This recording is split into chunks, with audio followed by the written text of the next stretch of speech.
Assalamualaikum warahmatullahi wabarakatuh.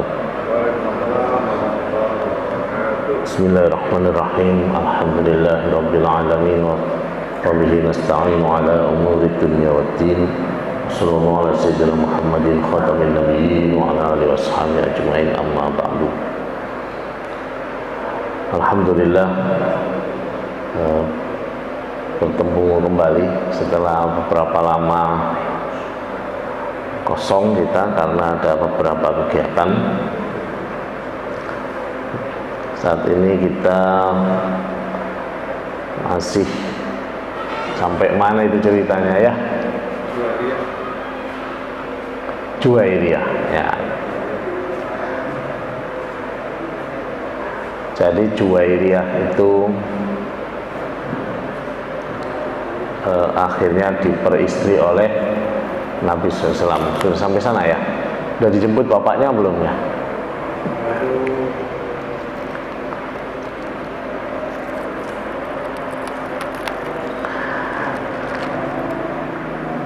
Baik, kita lanjutkan. Jadi setelah perang Al-Muraisi, yakni peperangan kaum muslim dengan orang-orang Bani Mustalik. Bani Mustalik itu bagian dari kabilah Bani Khuza'ah yang masih punya hubungan persaudaraan dengan kabilah Aus dan Khazraj di Madinah. Itu adalah hal yang wajar, normal, maksudnya orang zaman dulu kalau jumlah orang kan belum banyak, ya pasti kalau di satu wilayah kemungkinan besar mereka itu ada hubungan persaudaraan ya. Paling tidak orang-orang di Arab itu kan umumnya keturunan dari Nabi Ismail ya. Ini kan karena jumlah orang belum banyak ya.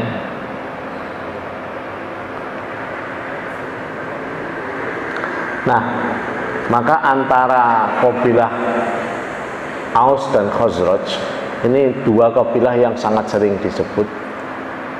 Jadi bapak-bapak, ibu-ibu mesti mengenal kabilah Aus dan Khazraj ini karena mereka lah sebagian besar dari kabilah Aus dan Khazraj inilah yang dikenal dengan nama para sahabat Ansor. Jadi orang-orang Ansor itu adalah orang-orang Madinah. Nah, orang-orang Madinah itu ada dua kabilah besar di sana namanya Aus dan Khazraj. Kemudian di luar itu ada kabilah orang-orang Yahudi. Ya. Nah, dulu kabilah Aus dan Khazraj itu sering ribut sendiri karena diadu sama orang Yahudi.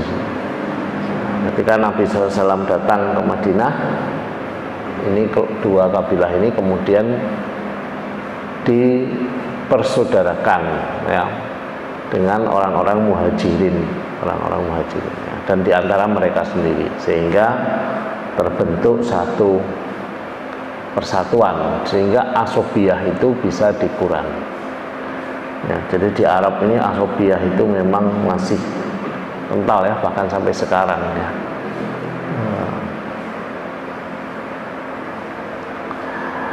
Nah, di antara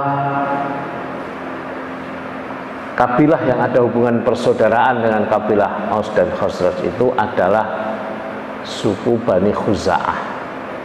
Bani Khuza'ah ini orang-orang yang menempati wilayah antara Makkah dan Madinah, di antara Makkah dan Madinah. Dan di antara Bani Khuza'ah ini ada satu kabilah yang cukup besar namanya Bani Mustalik. Bani Mustalik inilah yang dikalahkan oleh pasukan Islam dalam perang Al-Muraisi. Disebut perang Al-Muraisi karena terjadinya di Al-Muraisi.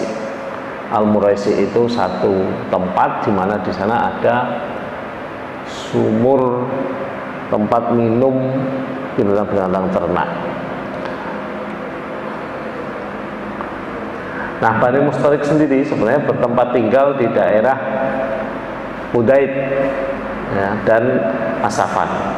Ya, Qudaid dan Asafan ini kalau dicari tempatnya itu ada di tengah-tengah wilayahnya Bani Khuza'ah yang membentang sepanjang jalur antara Mekah dan Madinah. Nah, di ujungnya wilayah Bani Khuza'ah itu yang mendekati ke Mekah, nah itu ada satu daerah namanya Al-Abwa. Nah, Al-Abwa inilah tempat wafatnya ibunya Nabi SAW. Ya, dari waktu perjalanan ziarah ke makam bapaknya Nabi SAW, nah itu mereka berhenti di desa Abwa karena ibunya Nabi sakit, ya, sakit sampai meninggal.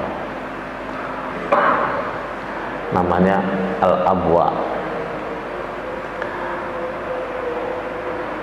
Nah, alhamdulillah, dengan demikian wilayah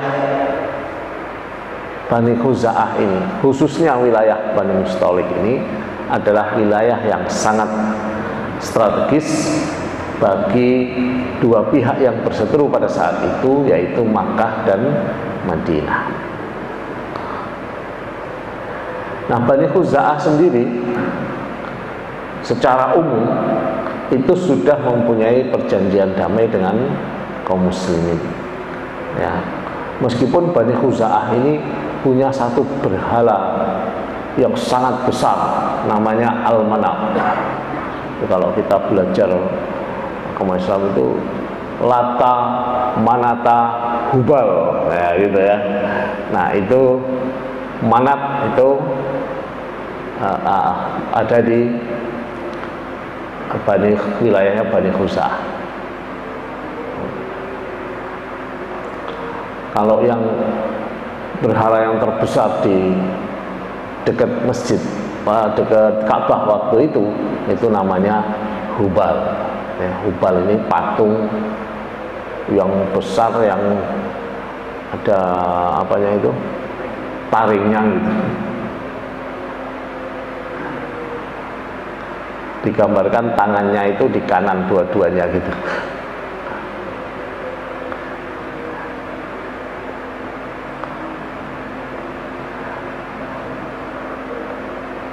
Kalau Lata itu ada di Lata itu di mana? Lata itu di daerah Jirona.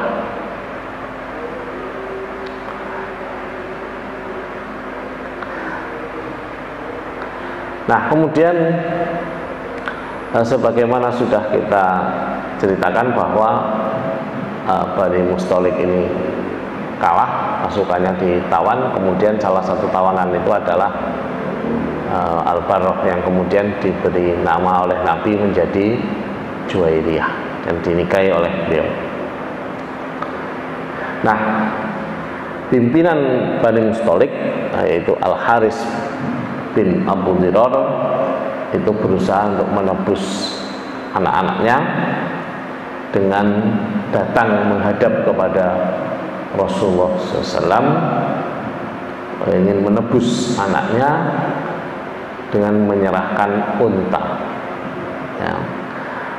Nah, Rasulullah menawarkan bagaimana kalau diputuskan sendiri oleh Juwairiyah. Ya, apakah dia akan ikut bapaknya atau ikut Rasulullah SAW. Ternyata Juwairiyah memilih ikut tinggal bersama Nabi SAW. Itu hal yang kemudian mengecewakan bagi Al-Haris. Namun Al-Haris ini kemudian juga beriman, ya, karena Nabi SAW sebelum Al-Haris ini pulang ditanya oleh Nabi, bagaimana dengan unta yang kamu sembunyikan? Ya, jadi dia kan mau ngasih bayar nebus anaknya ini, dia sisakan 2 ekor unta dan tidak ada orang yang tahu, tapi Nabi SAW memberitahunya tentang 2 ekor unta itu, sehingga dia takjub, ya, dan kemudian masuk Islam. Nah, masuk Islamnya si Al-Haris ini kemudian membuat wilayah yang dikuasai oleh kaum muslim itu menjadi luas sampai ke tengah-tengah antara Mekah dan Madinah, karena di sanalah tempat tinggalnya suku Bani Mustalik ini. Nah, setelah pengiriman pasukan ke Al-Muraisi itu, ada beberapa syariah sebelum peristiwa perjanjian Hudaibiyah.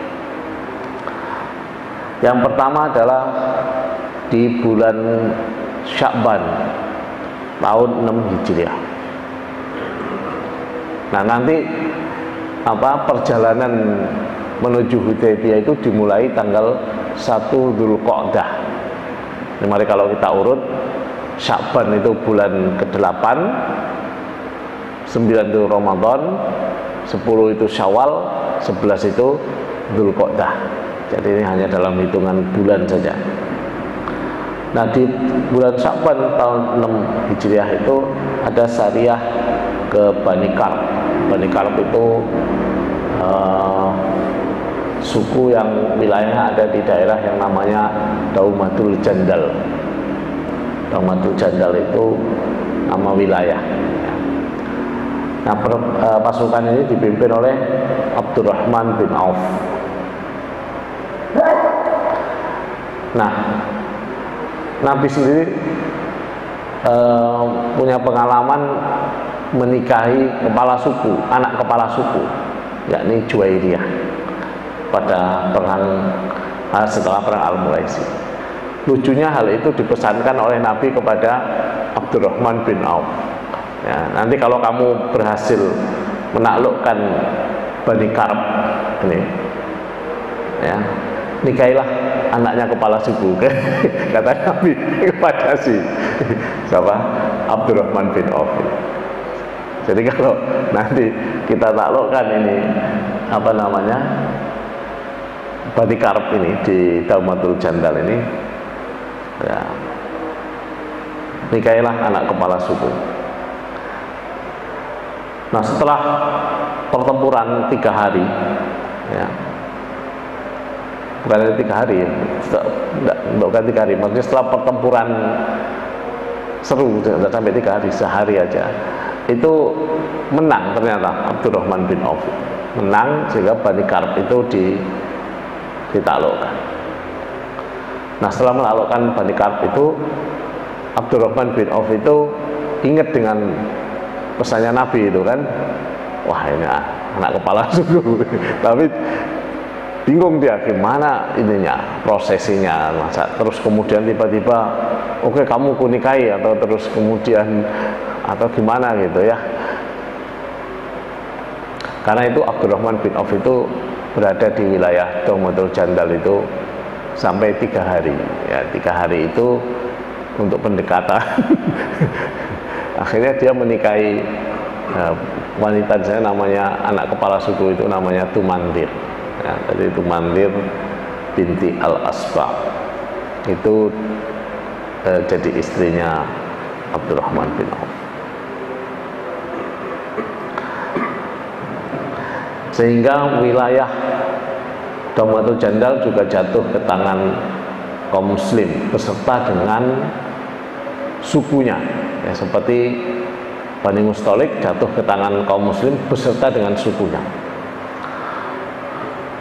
Kemudian masih di bulan yang sama, di bulan Sya'ban 6 Hijriah, ada syariah ke Bani Sa'ad di wilayah namanya Fadak. Nah, Fadak ini wilayah yang sangat luas dan subur. Dia ini banyak perkebunan kurma di sana. Pasukan yang berangkat dipimpin oleh Ali bin Abi Thalib. Ada 200 pasukan. Ya. Bani Sa'ad ini diserbu karena mereka mengadakan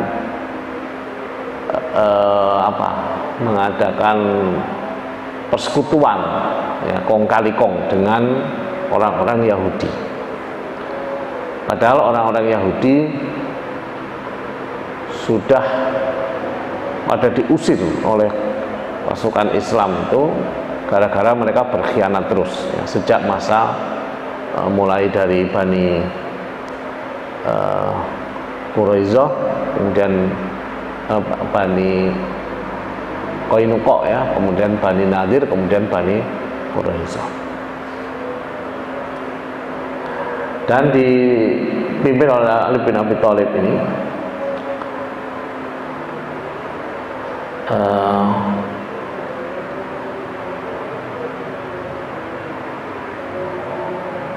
akhirnya merampas 500 unta dan 2000 ekor domba.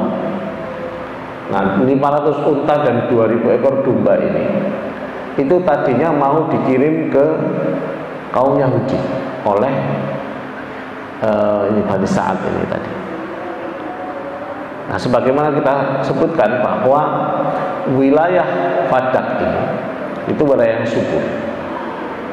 Jadi dia bisa mensuplai kebutuhan makanan bagi penduduk Madinah dan sekitarnya. Dan mereka berjanji untuk mensuplai orang-orang Yahudi itu di wilayah Madinah itu.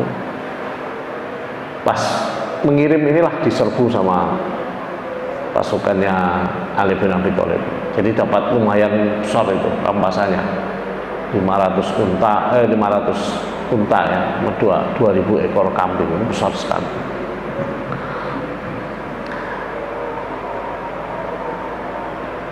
Nanti ada cerita khusus nih tentang Fadak yang masih ada panjang. Fadak ini memang tempat perebutan, wilayah diperebutkan lah istilahnya itu, karena subur ya. Tanah Fadak itu kalau bentangannya itu kalau hasil buminya itu bisa untuk menghidupi negara Madinah waktu itu kalau memang itu dikuasai. Kemudian masuk setelah Sa'ban bulan ke-8, kemudian bulan ke-9 adalah bulan Ramadan. Nah, bahkan di bulan Ramadan pasukan Islam juga melakukan sariyah ke kaum Fazarah di Wadi Al-Qura, dipimpin oleh Abu Bakar dan Zaid bin Al-Harisah. Kaum Fazarah bermaksud membunuh Nabi SAW. Jadi ada misi Fazarah untuk melakukan pembunuhan kepada Nabi SAW, karena itu harus diatasi. Salamah bin Al-Aqwa menceritakan bahwa mereka menyerang ba'da subuh, ya, dan merebut mata air. Ya, sebagian pasukan Fazarah lari ke atas bukit, kemudian dihadang oleh pasukannya Salamah dan ditawan. Ya. Jangan salah ya, Salamah ini laki-laki. Salamah dikira perempuan. Salamah itu laki-laki. Ada dua Salamah, Salamah bin Al-Aqwa, ada Salamah bin Abi Salamah. Kalau Salamah bin Abi Salamah itu anak tirinya Nabi SAW. Jadi anaknya Abu Salamah, anaknya Ummu Salamah.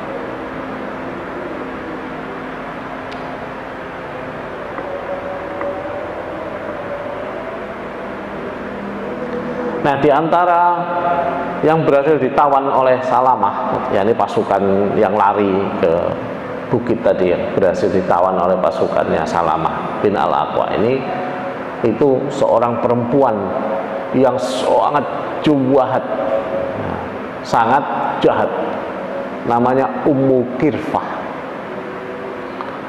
Ummu Kirfah ini punya anak yang sangat cantik.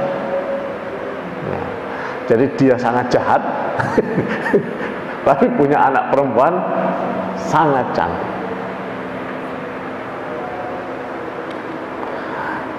Nah, mengapa dia disebut sangat jahat? Karena dia itu melakukan perencanaan pembunuhan kepada Nabi SAW, sampai mengumpulkan 30 orang yang dikoordinir untuk khusus membunuh Nabi. Nah, inilah mengapa Fazaroh ini tadi, karena ini tadi Ummu Kirfah ini dari kaum Fazaroh. Kaum Fazaroh ini melakukan perencanaan pembunuhan kepada Nabi. Itu otaknya si Ummu Kirfah ini tadi. Itu ketangkep oleh pasukannya Salamah. Nah, karena kejahatannya itu, Ummu Kirfah ini kemudian dijatuhi hukuman mati. Jadi perempuan ini dijatuhi hukuman mati. Sedangkan tadi kan pasukan dipimpin Abu Bakar ya, Abu Bakar, Zaid bin Harisah, kemudian pasukan yang pencegatnya itu pasukan dipimpin oleh Abu Salamah. Tapi komandan tertingginya kan Abu Bakar. Nah, Abu Bakar itu memutuskan agar anaknya Ummu Kirfah yang cantik tadi itu diserahkan kepada Salamah. Ini Ummu Kirfah, anaknya binti Ummu Kirfah ini buat Salamah saja. Tapi Nabi SAW punya pertimbangan lain. Nah, karena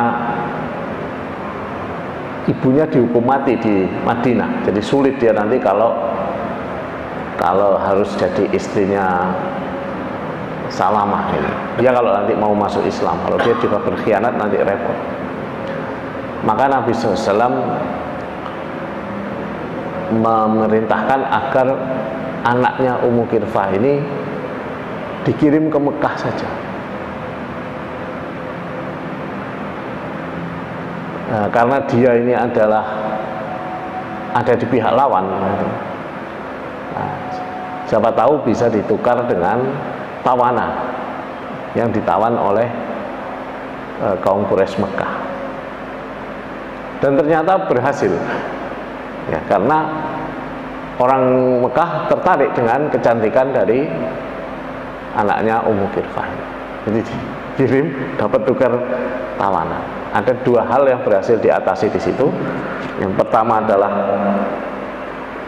mengambil tawanan ya, keuntungan dapat manusia.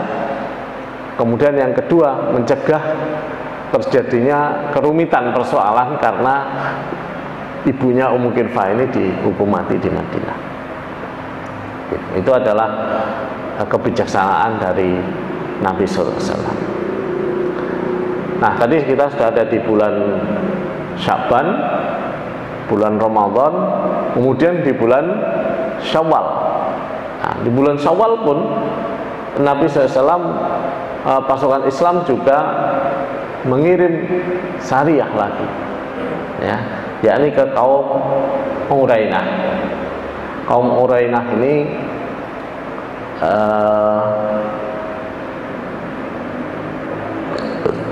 pengiriman pasukannya dipimpin oleh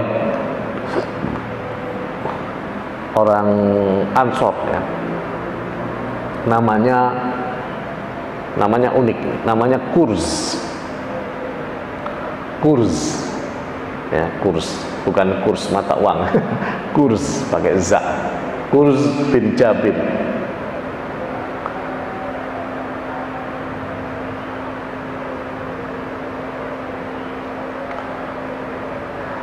Nah, di antara pasukan yang ditawan dari kabilah Urainah dan Uqal ini, kabilah Uqal dan kabilah Urainah, itu sebagian yang ditawan itu menyatakan diri masuk Islam. Nah, karena mereka menyatakan masuk Islam, maka dilayani, di sebagian dari mereka itu kemudian diperlakukan dengan baik. Terus mereka berpura-pura sakit, sebagian orang berpura-pura sakit. Ada juga yang memang sakit beneran. Maka oleh Nabi coba bawa ke penggembalaan unta. Nah, nanti kasih minum susu unta. Nah, jadi ternyata susu unta itu juga obat banyak penyakit. Nah, dikirim ke sana, ke tempat penggembalaan itu, diberi susu unta itu. sampai sehat-sehat semua orang-orang. Tapi kemudian setelah mereka sembuh, itu pengembala untanya dibunuh sama orang ini, ya. Maka Nabi SAW marah, kemudian memerintahkan Qurs untuk mengejar mereka.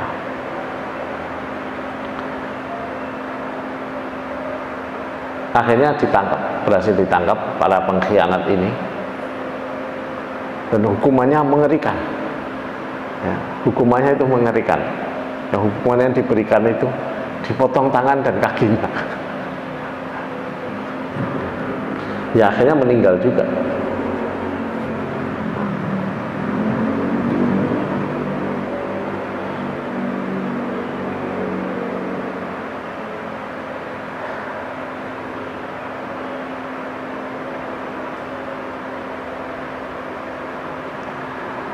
Nah, kemudian Anda kalau masih ingat dengan Khubayb bin Adi.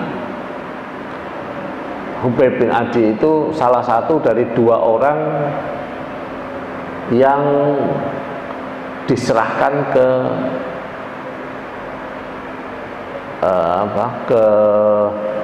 orang Arab, dia orang Mekah.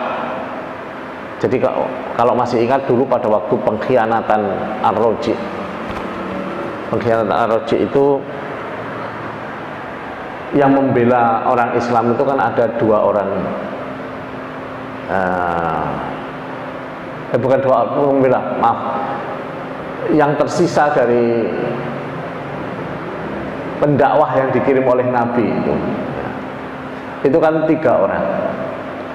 3 orang itu bertahan di atas bukit, dirayu turun, dijanjikan tidak dibunuh.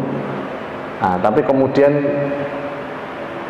turun, akhirnya 3 orang ini, yang satu dibunuh kan karena dia melawan waktu ditawan.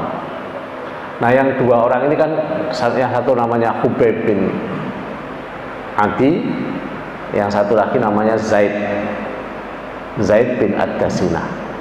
Nah, terus Khubayb dan Zaid ini kan terus diserahkan ke Arab, ke Mekah, kemudian kan dibeli oleh masing-masing orang-orang yang punya dendam pada mereka, ya, kemudian dieksekusi dua-duanya. Nah, Khubayb kan waktu itu dia permintaannya kan aneh, dia minta disediakan anggur waktu itu. Yang waktu itu bukan musim anggur, tapi akhirnya dia makan anggur juga di penjara itu. Nah, ini meninggal, tapi jenazahnya tidak tersentuh oleh kaum kafir. Nah, jenazahnya Khubayb ini akhirnya diambil oleh pasukan Islam dalam Sariyah, yang Sariyahnya ini ke Mekah. Jadi ini Sariyah yang paling berani. Ini Sariyah ke Mekah. Sebelum penaklukan kota Mekah itu sudah ada serangan pasukan Madinah ke Mekah. Mengapa terjadi serangan itu? Karena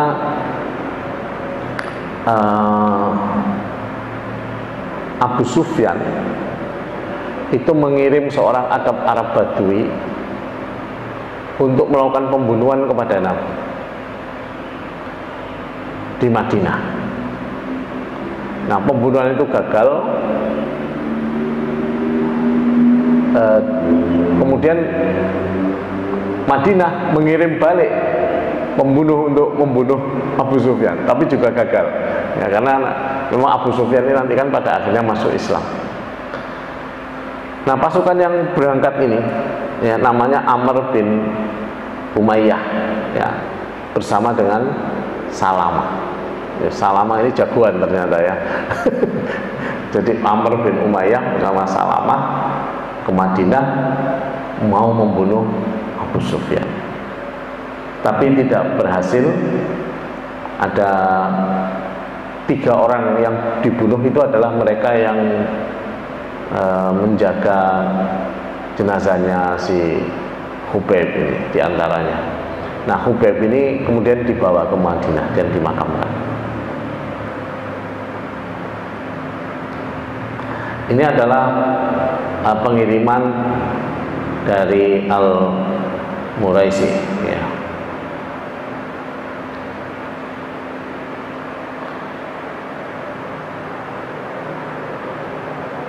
Setelah peristiwa Al-Muraisi, nah kita akan menuju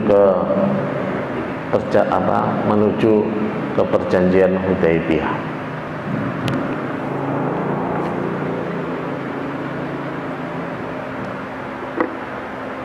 Nah tadi kalau kita urut ya,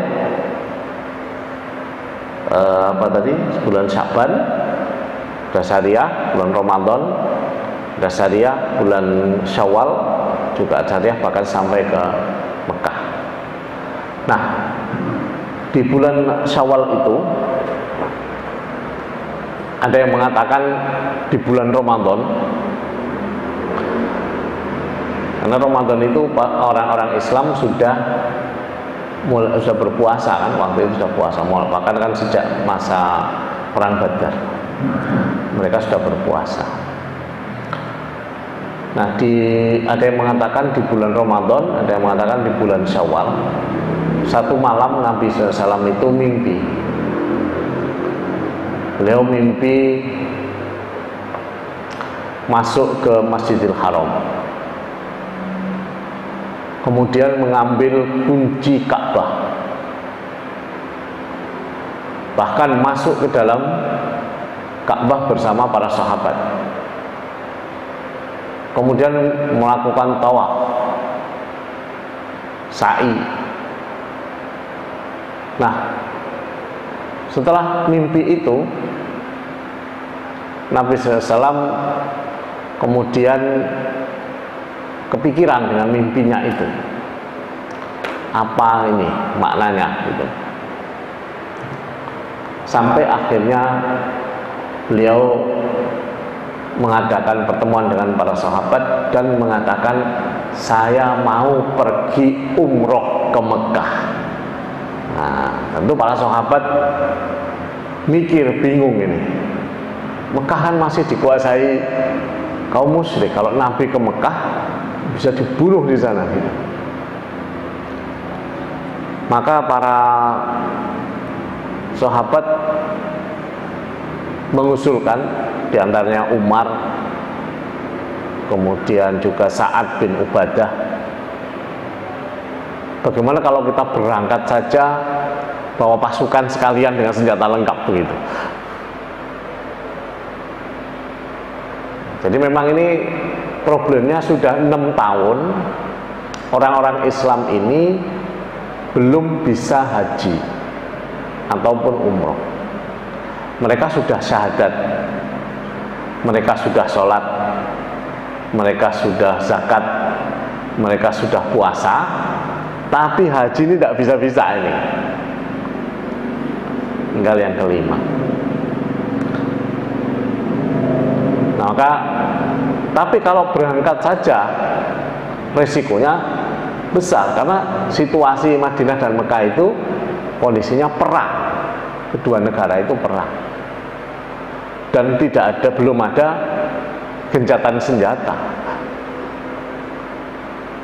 Jadi bisa terjadi pembunuhan kepada Nabi nanti. Begitu pikiran para sahabat. Orang enggak ke sana aja sudah dikirim pembunuh menuju ke Madinah, apalagi mau ke Mekah. Tapi Nabi SAW menolak usulan dari Umar dan Sa'ad. Aku ini tidak ingin berperang, kata Nabi. Aku berangkat ke Mekah ini ingin umroh. Oh, udah pusing nih kalau udah kiai bilang begitu kan sekarang gitu ya. Tapi ini Nabi gitu ya, Nabi sudah bilang begitu udah. Terus gimana dong? Akhirnya mereka memutuskan, ya sudah, orang musafir itu kan boleh bawa pedang, yang penting pedangnya disimpan di sarungnya. Akhirnya bawa pedang mereka itu, tapi disimpan di sarungnya saja. Jadi pertimbangannya yang orang musafir itu tetap boleh membawa senjata loh, untuk melindungi dirinya dari perampok, juga untuk berburu. Nah, kan gitu kan. Nah, sudah bawa pedang saja akhirnya yang dibawa. Tidak ada senjata panah, tidak ada senjata tombak, juga tidak ada baju besi.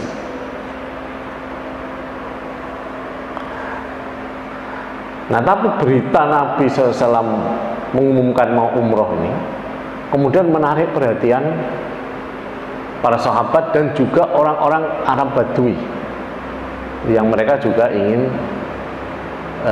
ke Baitullah, yaitu ke Ka'bah.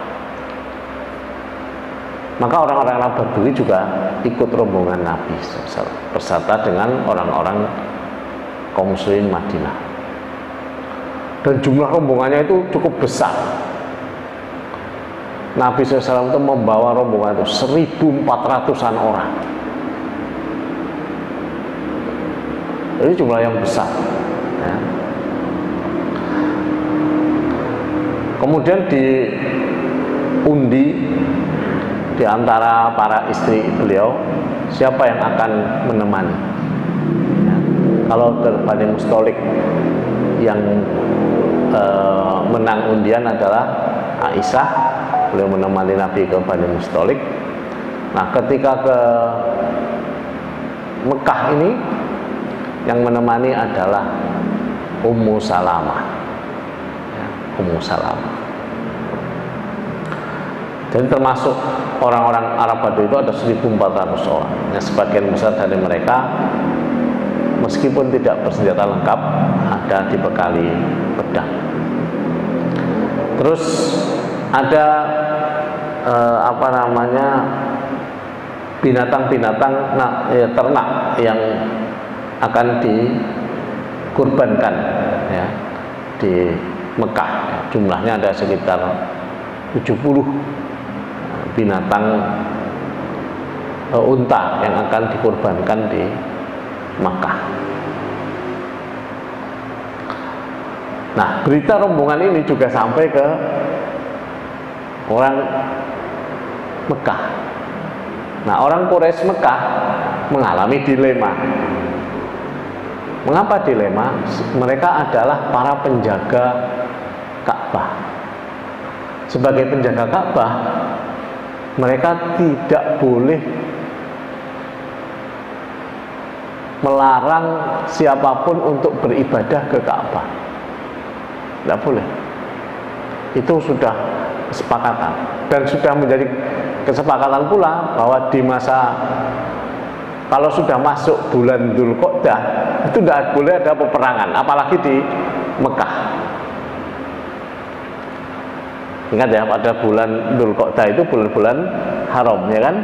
Bulan-bulan haram itu Dzulqa'dah, Dzulhijjah, Muharram. Ini disebut bulan-bulan haji. Kemudian tambah satu bulan Rajab yang terpisah. Nah, kalau sampai mereka memusuhi rombongan ini, bahkan memeranginya, maka ada dua hal yang dilanggar oleh kaum Quraisy Mekah. Pertama adalah melarang orang beribadah di Ka'bah, itu pelanggaran berat juga. Perang juga pelanggaran berat karena melanggar bulan-bulan haram ya, karena ketika terjadi peperangan Sariyah yang di Nakhlah yang dipimpin oleh Abdullah bin Jahas, itu kan hanya masuk satu hari saja di bulan haram, kebetulan di bulan Sya'ban, bahkan bukan satu hari, satu malam. Satu malam terakhir dari bulan Rajab, bukan satu malam, satu siang. Kalau hari kan dimulai dari maghrib ya, satu siang terakhir dari bulan Rajab. Itu saja Nabi SAW waktu itu dikecam sama orang Quraisy. Bahkan Nabi sampai mengembalikan semua rampasan perang yang diperoleh oleh Abdullah bin Jahas dan juga membayar diat tebusan bagi dua orang yang terbunuh waktu Sariyah itu. Nah, kalau mereka juga menyerang haram, karena Nabi berangkatnya tanggal 1 Dzulqa'dah, sudah masuk bulan haram. Itu pinternya Nabi itu. Jadi dia menang secara politis. Jadi ada dua pelanggaran yang akan terjadi. Itu dilema pertama. Dilema yang kedua yaitu membiarkan Nabi dan rombongannya masuk Mekah. Itu rasanya kayak apa gitu. Ini kalah, ini benar kita kalah kalau begini gitu. Artinya secara politik mereka akan merasa kalah. Ini kalau sampai Muhammad berhasil masuk ke kota Mekah dan beribadah, berarti itu kemenangan secara politis bagi Nabi Muhammad. Maka ketika Nabi SAW berangkat ini di Mekah itu sudah ada musyawarah. Apa langkah kita ini gitu? Kita akan biarkan rombongan itu masuk atau kita perangi? Sementara rombongan Nabi sudah sampai di Dzul Khulaifah. Hewan kurban diberi tanda. Nah itu semakin ini lagi. Nah, hewan kurban diberi tanda, padahal sudah menunjukkan ini mau ibadah bukan mau perang. Bahkan kemudian Nabi SAW dan para sahabat sudah salin pakaian ihram. Hanya 2 lembar kain, tidak ada apa-apa. Wah ini sudah ibadah saja, ini nggak ada urusannya dengan perang. Adapun sebagian yang belum berikhram, itu tujuannya adalah supaya mereka tetap bisa memburu binatang untuk dijadikan makanan, berburu binatang dijadikan makanan. Tapi Nabi SAW bukan orang yang sembrono.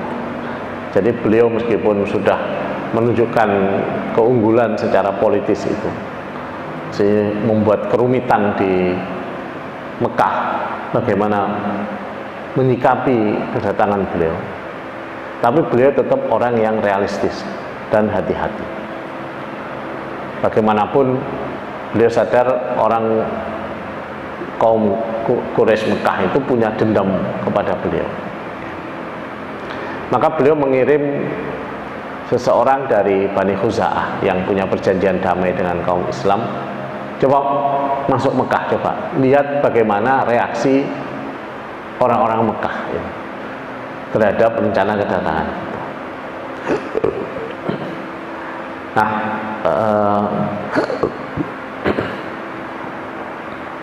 utusan Nabi ini itu namanya Budail. Budail ini kemudian ke Mekah dan dia melihat, setelah dia sampai di Mekah, dia mengawasi memata-matai di sana. Ternyata yang dilihat oleh Budail adalah persiapan pasukan. Jadi di Mekah ternyata mereka memutuskan untuk menghalangi Nabi masuk Mekah dengan konsekuensi apapun. Jadi at any cost ini sudah. Nabi tidak boleh masuk Mekah dengan cara apapun, tidak boleh. Tapi kalau mereka menyiapkan pasukan besar-besaran, itu membuat tanda tanya besar bagi orang-orang. Ini bulan Dzulqa'dah kok nyiapin pasukan di Mekah, nggak masuk akal. Maka mereka tidak bisa menyiapkan pasukan besar, tidak bisa. Dan itu menguntungkan bagi rombongan Islam yang jumlahnya besar, 1.400 orang. Nah kalau ingin perang menang, mereka minimal menyiapkan 2.000 pasukan, ya kan? Karena biasanya pasukan Islam itu sedikit, tapi harus dilawan dengan jumlah yang jauh lebih besar. Tapi mereka tidak sanggup menyiapkan pasukan sebesar itu karena pertama orang-orang nggak mau berperang. Walaupun para kepala suku memutuskan, oke kita halangi, tapi jumlah orang yang bisa dikumpulkan tidak bisa banyak. Nah, di situ ada komandan yang karismatik, namanya Khalid bin Walid yang masih kafir. Khalid bin Walid ini kemudian berhasil mengumpulkan sampai 200 pasukan penunggang kuda. Nah, dialah yang mengkoordinir kemudian rencana penghadangan itu. Nah, Nabi SAW begitu dikabari oleh mata-mata ini, ternyata mereka ada persiapan perang juga loh gitu. Terus kata Nabi, dipanggillah para sahabat utama, diajak rapat. Bagaimana ini? Kita sudah terlanjur memakai pakaian ihram. Kita akan terus atau pulang balik, karena ini musuh ternyata berani melanggar larangan-larangan yang sudah, tradisi yang sudah dijaga berabad-abad itu, bahkan berani mereka langgar hanya untuk menghalangi Nabi. Nah, Abu Bakar mengatakan, kita ini tidak ingin berperang ya Rasulullah, kita ini maju saja, kan kita tidak ingin berperang. Nanti kalau ternyata mereka itu menghalangi kita, ya tidak mau kita serang, kita berperang. Terus gimana, kita ini bukan pasukan perang di sini, maksudnya nggak bawa sih, tapi kan kita bawa pedang semua. Jumlah kita juga lebih besar, karena mereka tidak bisa menyiapkan pasukan dalam jumlah besar. Nah, itulah yang kemudian menjadi pertimbangan Nabi SAW untuk tetap maju menuju ke Mekah. Nah, tapi bagaimanakah perkembangan dari rombongan ini? Jadikah masuk Mekah? Kemudian bagaimana persiapan di Mekah sendiri? Apakah mereka kemudian jadi keluar untuk menghadang rombongan ini? Nah, itu kita ikuti di pengajian berikutnya.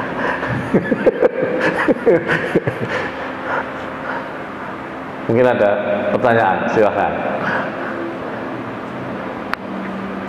Waalaikumsalam, Tat. Ya, silakan. Tadi yang pertama tadi Bani Kalb ya. Bani Kalb. Bani Karb, ya. KALB bukan, Tat, itu? Bani Karb.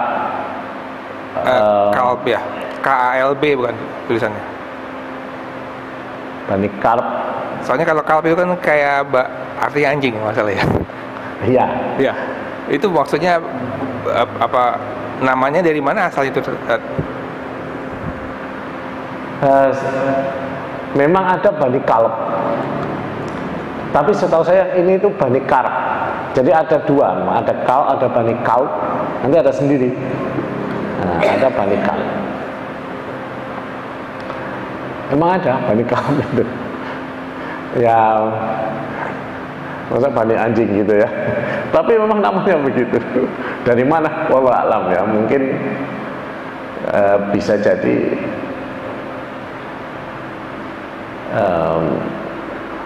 mereka juga banyak memelihara anjing, bisa jadi, wallahu alam ya. Kan zaman dulu juga orang memelihara anjing itu biasa ya, bahkan anjing itu juga biasa keluar masuk rumah Nabi itu biasa ya. Anjing itu kan menjadi, kita hati-hati dengan anjing itu karena ada hadis Nabi tohuru inai ahadikum idza walahu al-qalb, gitu kan. Sucinya wadah kalian kalau dijilat anjing itu adalah kalau kalian basuh 7 kali. Salah satunya dengan tanah ya, fiturok. Nah, kemudian muncullah jenis najis namanya najis mukulato, karena mensucikannya tidak cukup dengan dibasuh air, tapi harus ditambah dengan campuran tanah, itu pun disiramnya 7 kali. Maka di mazhab Syafi'i itu anjing menjadi najis. Kan sebelum ada hadis itu orang biasa aja dengan anjing. Ya. Setelah ada hadis itu kan kemudian orang membersihkan wadah yang digigit anjing itu dicuci juga. Maka kalau di mazhab Syafi'i itu menjadi najisnya mughalladhah karena cara mensucikannya spesial. Jadi kalau di mazhab Syafi'i itu najis dibagi 3 tergantung cara mensucikannya. Kalau cara mensucikannya ringan, gampang, disebut najis mukhaffafah. Dari kata khaffafah. Khaffun itu ringan. Khaffafah, jadi ringan, najis ringan. Nah, ada najis pertengahan mutawasito. Itu selain najis ringan dan najis berat. Najis berat ya anjing dan babi. Nah, kalau di antara keduanya itu mutawasito namanya. Semua najis itu mutawasito. Kalau najis ringan itu najisnya anak bayi laki-laki, kencingnya bayi laki-laki yang belum berumur 2 tahun, yang konsumsinya hanya ASI. Kalau kencingnya bayi perempuan itu mutawasito, walaupun belum berumur setahun, walaupun baru berumur 3 bulan, itu kencingnya masuk. Hanya kencingnya bayi laki-laki yang berumur kurang dari 2 tahun, yang baru mengkonsumsi ASI. Unik ya. Yurasyu bil ma', ini diciprati air, cukup diciprati air, tidak perlu disiram.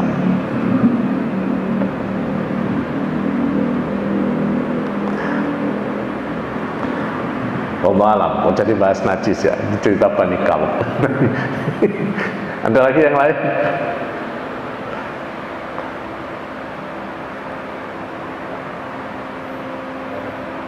Oh, satu lagi, Tat.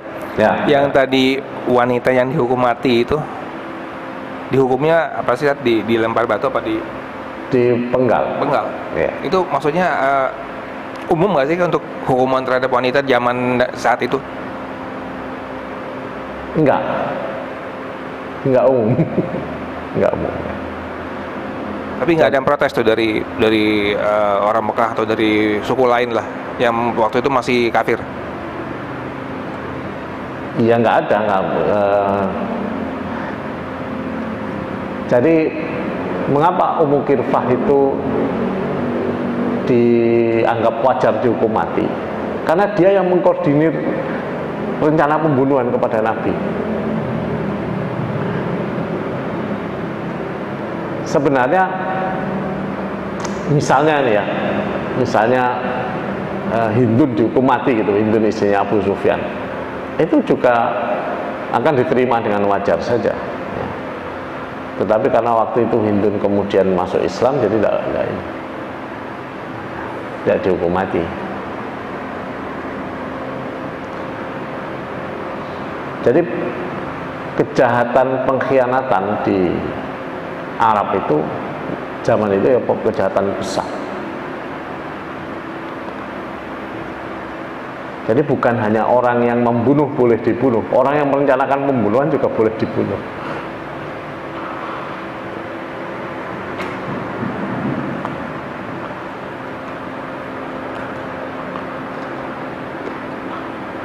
Nah, kalau di luar, kalau tidak ada kejahatannya, ya tidak ada yang dihukum mati. Perempuan tidak ada dihukum mati.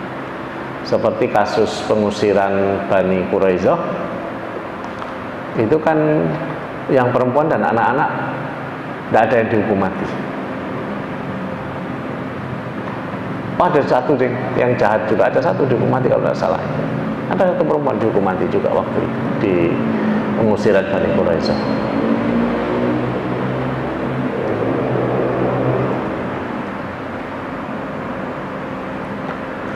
Istilahnya itu kejahatannya sudah jahat banget lah itu. bisa dimaklumi.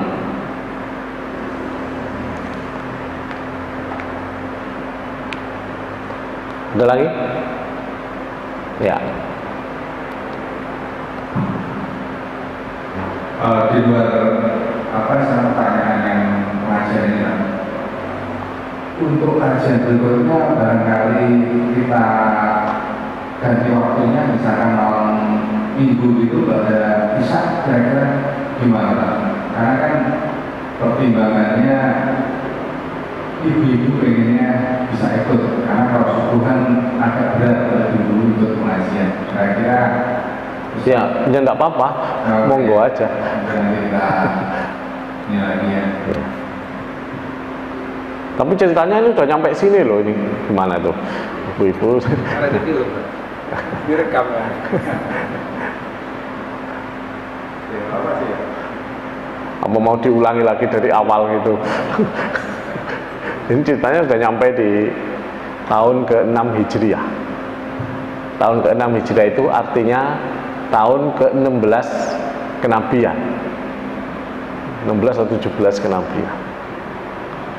Ya kayaknya nggak apa-apa kan, nanti biar Pak Abdul mungkin harus kayak kemarin harus kita naik Pak Abdul yang bisa dulu biar mempelajari yang sebelumnya.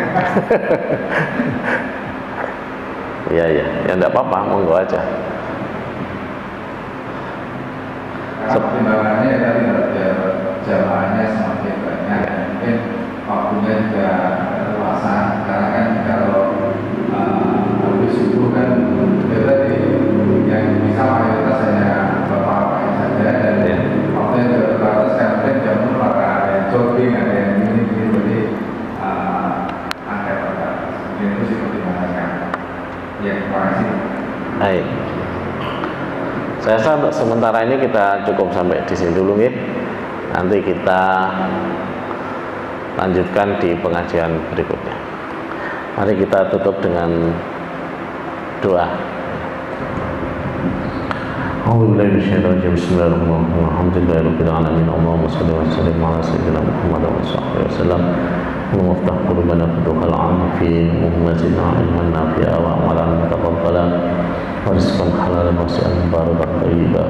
Allahumma salli fahman nabiyyin hibdal mursalin wa ilhamal malaikatil muqarrabin wa inna bil ilmi wa zayyina bil ahmad jamilna bil taqwa wa nasallu al-afiyah bi rahmatika ya arhamar rahimin. Rabbana atina fid dunya hasanah wa fil akhirati hasanah wa qina adzabannar. Wa sallallahu alaihi wa sallam Muhammad wa sahbihi wasallam. Alhamdulillahirabbil alamin. Assalamualaikum warahmatullahi wabarakatuh.